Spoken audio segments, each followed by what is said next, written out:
These are the lecture notes for Chapter 12, Molecular Biology of the Gene, and which basically is on DNA. So we're going to start out by learning how it was discovered that DNA is our genetic material and contains our genetic code. And then we are going to learn how DNA replicates or duplicates during interphase. And then the last few sections are on basically how DNA codes for our traits, or actually what DNA really does is codes for individual specific proteins, and that's how it ends up playing a role in our traits that show up because we're made of protein. So the section 12.1, we're going to start with Frederick Griffith, who is a scientist that really discovered something by accident that turned out to be really important, especially when we talk about genetic engineering later. So Frederick Griffith, I'm just going to go to his actual experiment. Frederick Griffith was actually studying a Streptococcus bacterium, and he was studying two strains of it.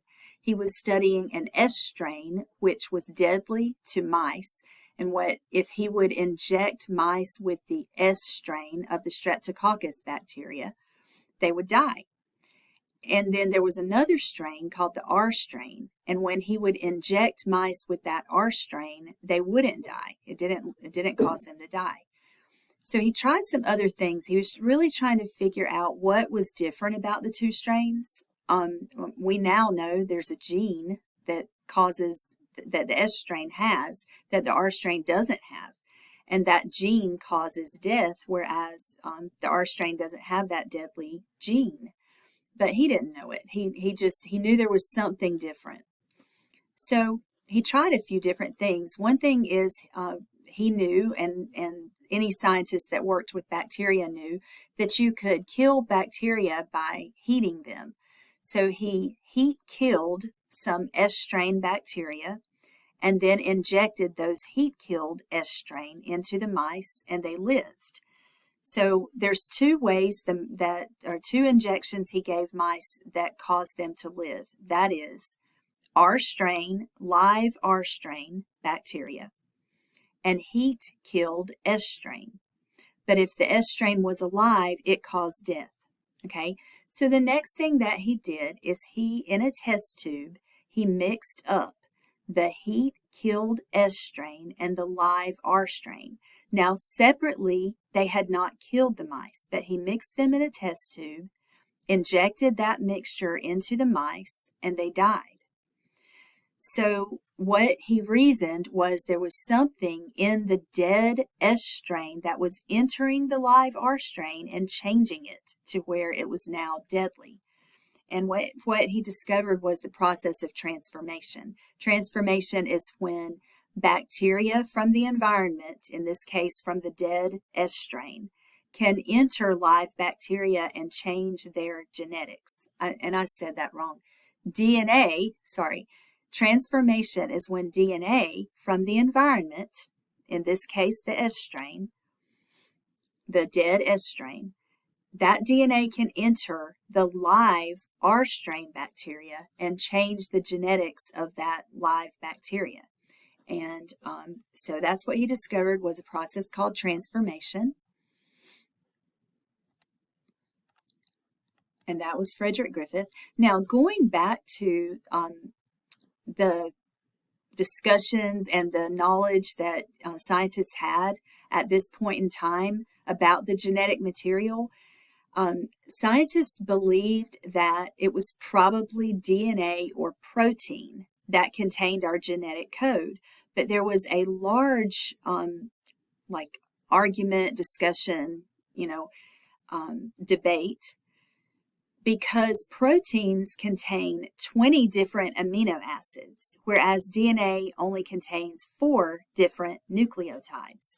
So the discussion was that 4 different nucleotides, that there was no way that small amount of differences, different ones, could hold all the information that is needed, for our code for all of our traits and all the traits of other living organisms. So it was known that the genetic material required three things. The genetic material, whatever it was, whether it was DNA or protein, or another argument was that it could be RNA, but it must be able to store genetic information. Well, we know now you can store code in two numbers because we store computer code in zeros and ones. But there had to have been some property of the genetic material that enabled it to store code. So proteins had 20 amino acids, 20 different amino acids that could be arranged in all different ways to code for, our traits. And DNA had only 4 nucleotides that could also be arranged in many different ways, and basically unlimited length to code for our traits. So both were candidates as far as both were able to store genetic information and store code. Whatever the substance is that contains our genetic code needs to be stable and able to replicate itself accurately. And it must be able to undergo mutations so that we can have variability in our traits.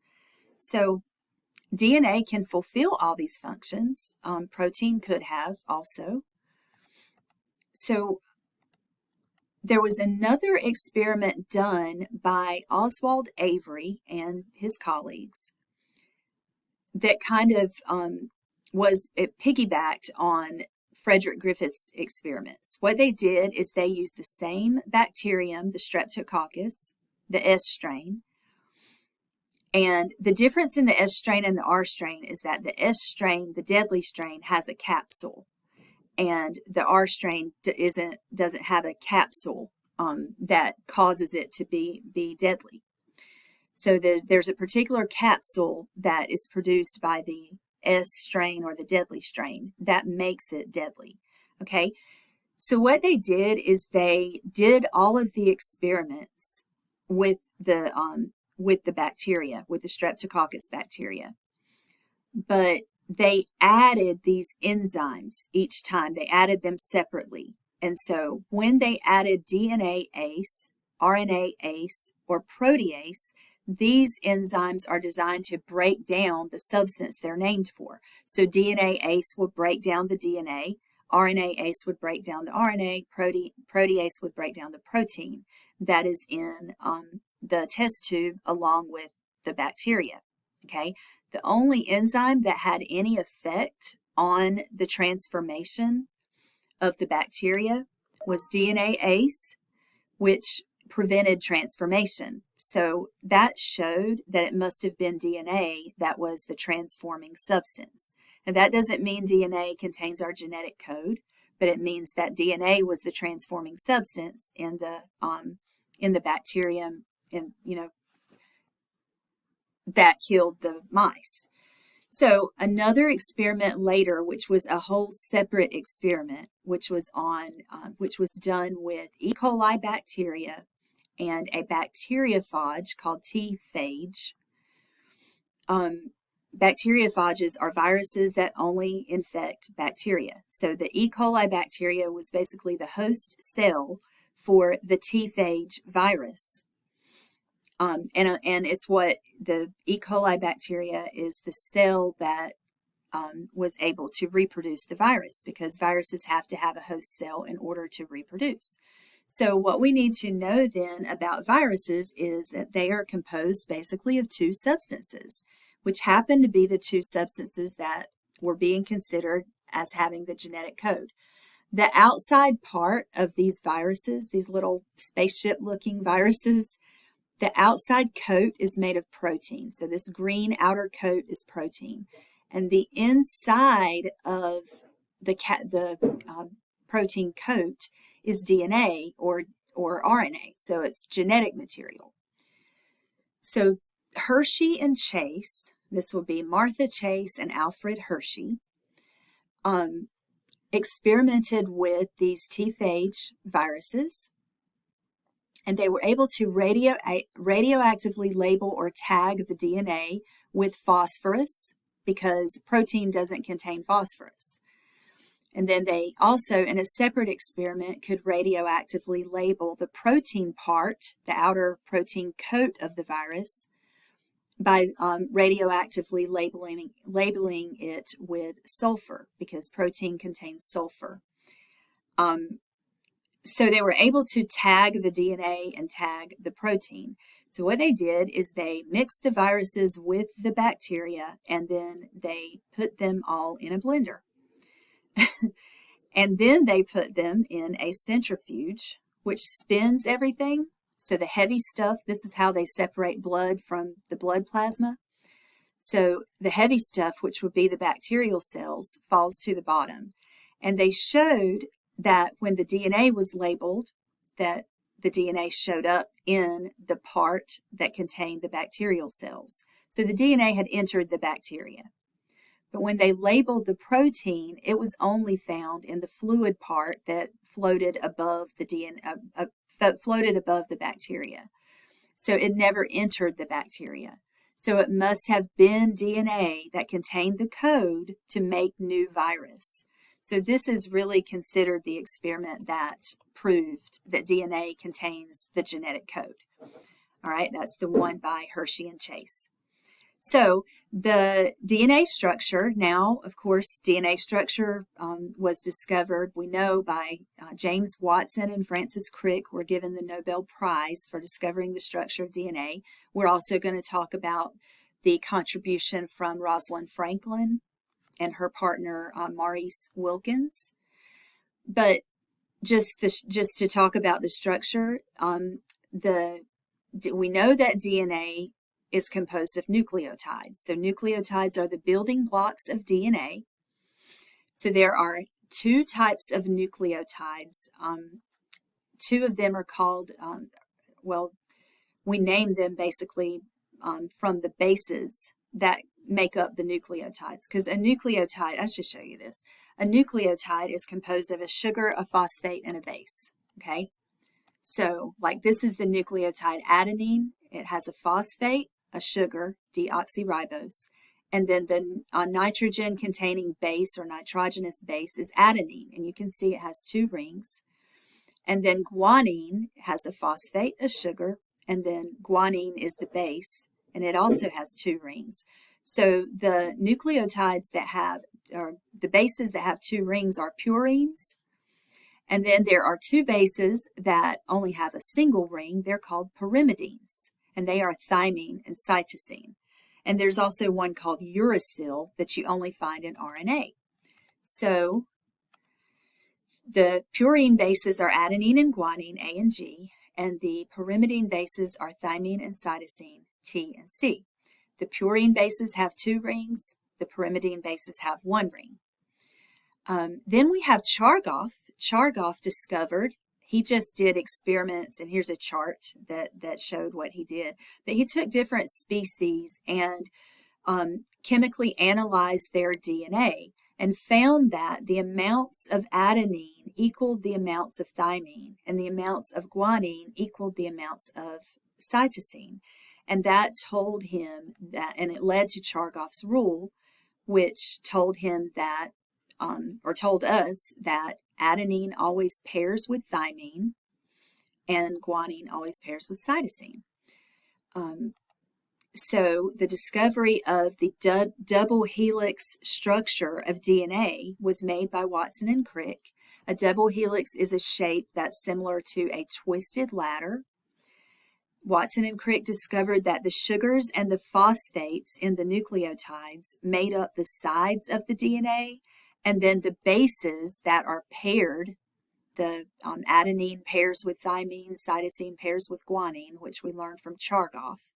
Those make up the rungs or the steps of the ladder. So you have alternating sugars and phosphates that make up the sides of the ladder, as you can see here, and then you have the steps of the ladder made up of a pair of bases, and one is always a purine, adenine, and one is always a pyrimidine, thymine.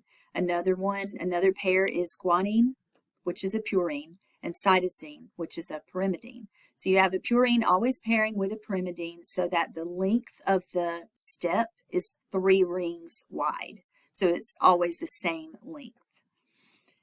The last scientist that I want to mention is Rosalind Franklin. Rosalind Franklin did X-ray diffraction technology, and that enabled her to take a picture of a DNA molecule. And the picture here, it may not mean much to you, and it doesn't mean a whole lot to me because I don't know a whole lot about chemical structure. But apparently this picture, this image that she got of DNA, very clearly showed that DNA must be a double helix. So Watson and Crick knew that DNA was shaped like a double helix when they were able to take the components and kind of put them together to make a double helix. So that allowed them to develop their model for DNA. And they did receive the Nobel Prize in 1962. Some people may wonder why Rosalind Franklin didn't also, and the reason is because she died. She actually was dead, and they don't give Nobel Prizes to people who aren't alive.